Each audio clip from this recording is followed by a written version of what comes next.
Stone Audiobooks presents Schopenhauer in 90 Minutes by Paul Strathern. Introduction. The modern age of philosophy began with Descartes, who doubted everything and reduced our knowledge to one central certainty: cogito ergo sum. I think, therefore I am. Unfortunately, he then proceeded to rebuild our knowledge much as if nothing had happened. After this, the British empiricists Locke, Berkeley, and Hume embarked upon a similarly rigorous destructive process, claiming that our knowledge can only be based on experience. By the time Hume completed this process, human knowledge had been reduced to ruins. According to him, all we in fact experienced was a gibberish of sensations. Our conclusions from these had no philosophical validity whatsoever. This was the absurdity that famously awoke Kant from his dogmatic slumbers. Taking account of empiricism but refusing to be cowed by it, Kant constructed the greatest of all philosophical systems. Passing from the sublime to the ridiculous, Hegel then produced his own gross system. His contemporary, Schopenhauer, was to treat this monstrosity with the contempt it deserved. Schopenhauer was to maintain a recognizably Kantian point of view with regard to epistemology, how we know the world. Kant, however, also created a moral system of surpassing beauty and elevation. For Kant, the world had a moral foundation.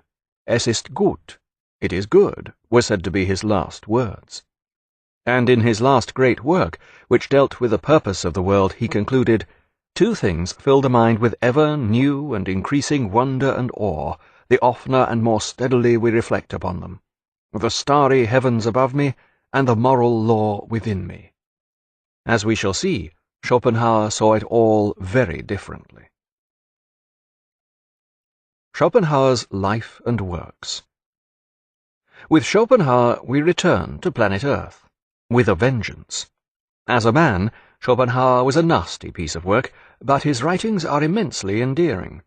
Of the great philosophers, he was the finest stylist since Plato. His philosophy, too, is very appealing. It is the first since Socrates to be imbued with the entire personality of the man who propounds it. From Schopenhauer's writings you gain a very clear picture of what he was like as a person, with one proviso that is worth remembering at all times when reading him. What appears as witty, insightful, and destructive of humbug on the page may often be sarcastic, egotistical, and aggressive when encountered in real life. Off stage, comedians are seldom renowned for their human qualities, and just because witty philosophers are so rare doesn't make them an exception to this rule. Socrates is extremely fortunate that we have no testimony from his wife, Xanthippe. But Schopenhauer was original in another more fundamental way. Not for nothing is he known as the philosopher of pessimism. With most other major philosophers, you can't escape feeling that the writer is on his best behavior, and you're expected to be so too. Everything is all very serious and moral. Even Hume takes philosophy seriously while doing his demolition job. Schopenhauer, on the other hand, makes it very plain that he regards the world and our life in it as a bad joke. In this, he is undeniably closer to describing the actual state of affairs than those who view the world from an optimistic or purposive standpoint. This pessimism was immensely refreshing in its day, after centuries of Christianity and latter-day rationalism. But Schopenhauer was a pessimist only insofar as he claimed that the world is indifferent to our fate. It doesn't thwart us on purpose.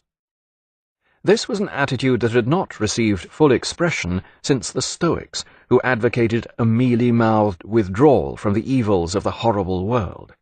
Schopenhauer advocated the same, but he did so in a distinctly combative and worldly manner.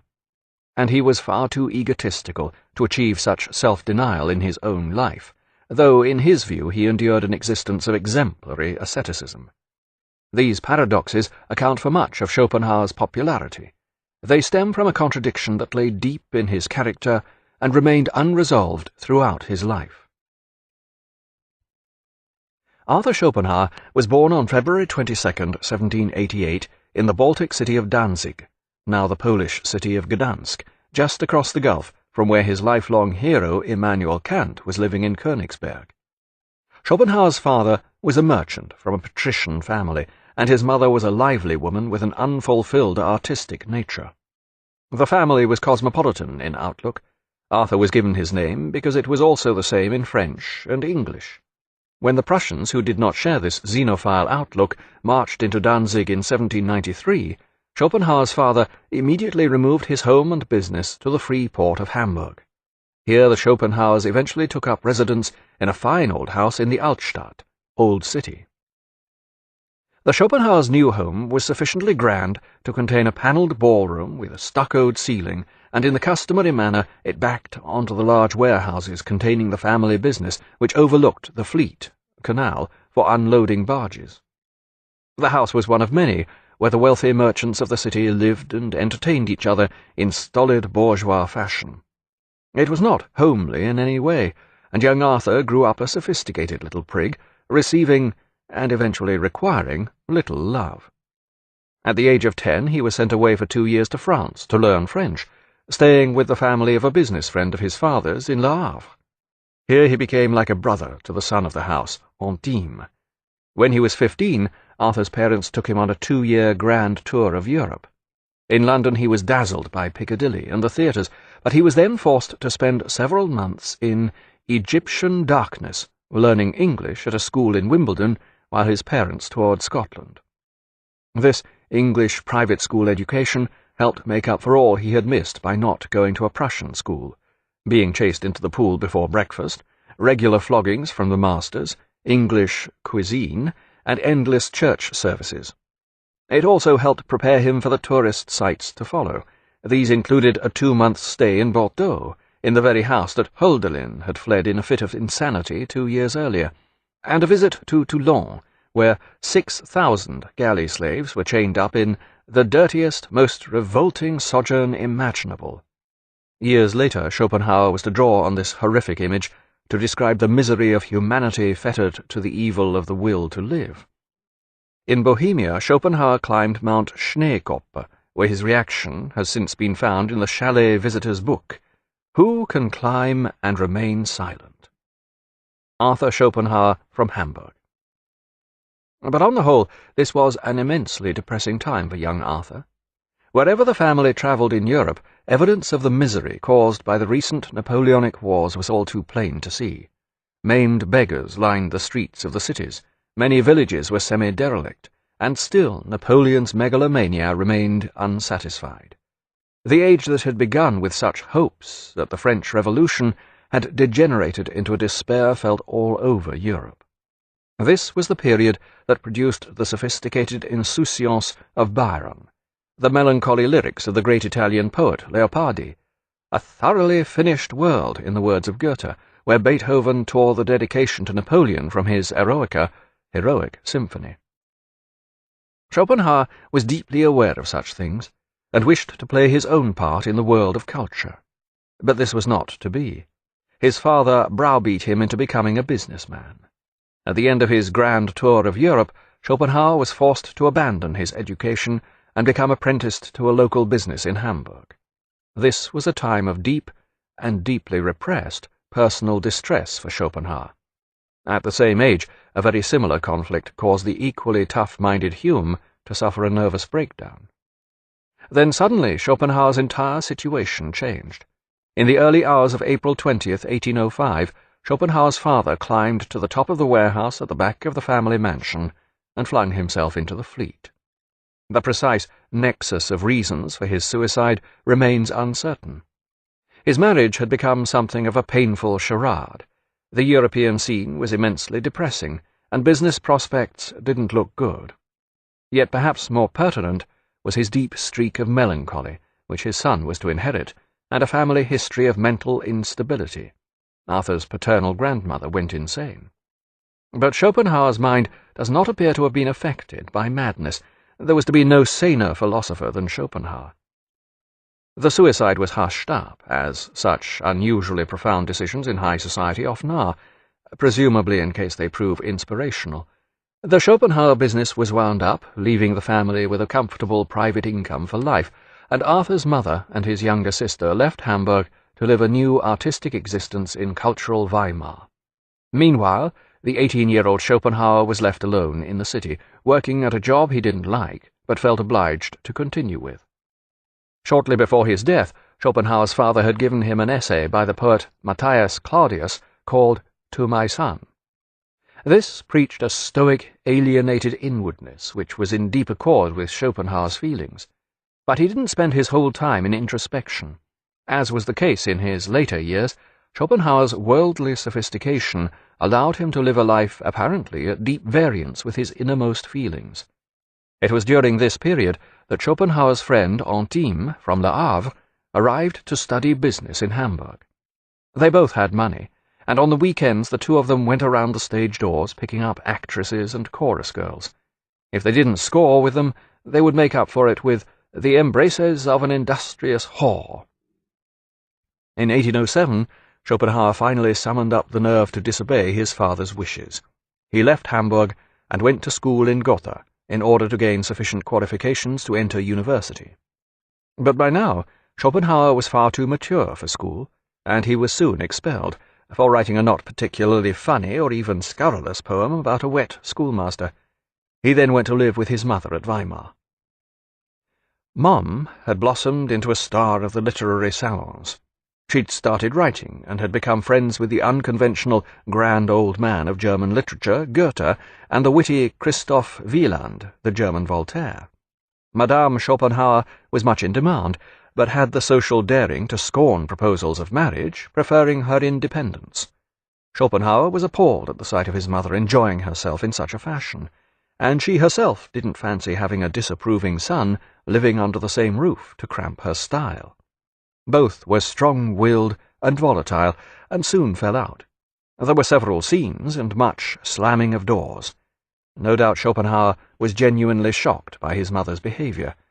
The concept of chauvinist hypocrisy, like Antarctica, had yet to be discovered, though some intrepid explorers of the oceanic emptiness of social life were becoming convinced that it existed.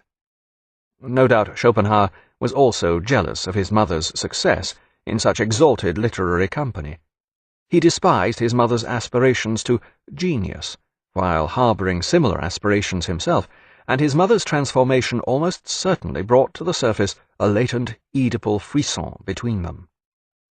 Everyone heaved a sigh of relief when young Arthur left in 1809 to study at the University of Göttingen. He enrolled as a medical student, but soon began attending lectures in philosophy. It was here that Schopenhauer discovered Plato, and then began reading Kant, who was to have such an overwhelming influence on his philosophy. Schopenhauer recognized the superlative skill of Kant's philosophy, and found himself bitterly disappointed when he tried studying the more modern work of Hegel. He soon began spreading his intellectual wings in his private notebooks, which reveal his remarkable philosophic acumen rapidly increasing in inverse proportion to his modesty. Schopenhauer came to the opinion that he was a giant among midgets on the philosophical scene in Göttingen. In 1811 he switched to Berlin to study under Fichte, the leading German philosopher of the period. Hegel had published The Phenomenology of Mind 4 years earlier, but no one had yet pretended that they understood it. But Schopenhauer quickly became disillusioned with Fichte's obscurantism. What Schopenhauer was looking for was something as clear as science, and equally as convincing. Despite all this, Schopenhauer was almost persuaded by Fichte's enthusiasm for the War of Liberation to join the German fight against Napoleon. But in the end he thought better of it, and in 1812 he went off to write his doctoral dissertation. This was entitled On the Fourfold Root of the Principle of Sufficient Reason, and is as interesting as it sounds, being largely a Kantian exploration of the 4 types of cause and effect: logical, physical, mathematical, and moral. Schopenhauer now returned to Weimar, where Johanna Schopenhauer had taken up with a court official named Müller, who preferred to be known by the more aristocratic name of von Gerstenberg. This unfortunate Berg was 12 years Johanna's junior and liked to write poetry. Schopenhauer arrived on the scene and played his Hamlet role to the full. Müller wasn't quite up to playing Claudius, and would rise from the dinner table in a fit of pique at Arthur's oblique cutting remarks, leaving the tyro Hamlet to have it out with Gertrude Johanna. One of Johanna's letters to her son catches the tone. "Not Müller, but you yourself have torn yourself away from me. your mistrust, your criticism of my life, of my choice of friends, your desultory behaviour towards me, your contempt for my sex, your greed, your moods. Joanna was already becoming the figure who would produce the popular romantic novels that made her famous, and her son couldn't bear it. He knew of surpassing beauty and elevation.